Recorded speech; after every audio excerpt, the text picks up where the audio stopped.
കേട്ടാലോ? കഥയുടെ പേരാണ് കൊതിയൻ ചെന്നായ. വിശന്നു വലഞ്ഞ ചെന്നായ ഇര തേടി അലയുകയായിരുന്നു.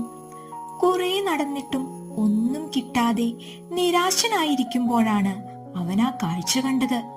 ഒരു കുതിരക്കൂട്ടം. പുല്ല് തിന്നുകൊണ്ടിരിക്കുന്ന കുതിരകളെ കണ്ടപ്പോൾ അവന്റെ വായിൽ വെള്ളമൂറി. കൂട്ടത്തിലെ ചെറുകുതിരകളിൽ ഒന്നിനെ കിട്ടിയാൽ ഇന്നത്തെ കാര്യം കുശാലായി.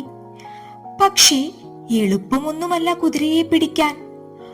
അവരുടെ ഒപ്പം ഓടിയെത്താനൊന്നും ചെന്നായക്കാകില്ല.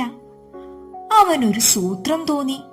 അവൻ നേരെ കുതിരക്കൂട്ടത്തിനടുത്തേക്ക് ചെന്നു. തങ്ങളുടെ നേരെ നടന്നെടുക്കുന്ന ചെന്നായയെ കണ്ട് കുതിരകൾ അത്ഭുതത്തോടെ നോക്കി.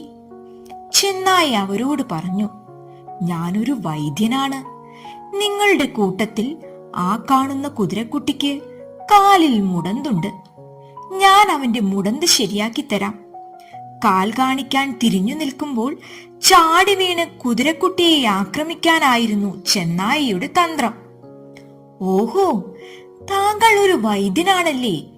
ഞാനൊരു വൈദ്യനെ കാണാനിരിക്കുകയായിരുന്നു.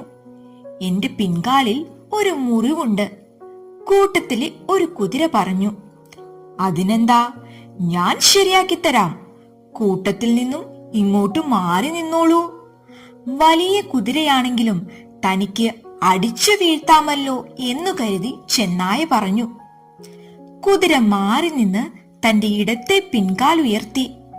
ചെന്നായ അതിലെ മുറിവ് നോക്കുന്നതായി അഭിനയിച്ചുകൊണ്ട് കുതിരയുടെ പിന്നിലെത്തി.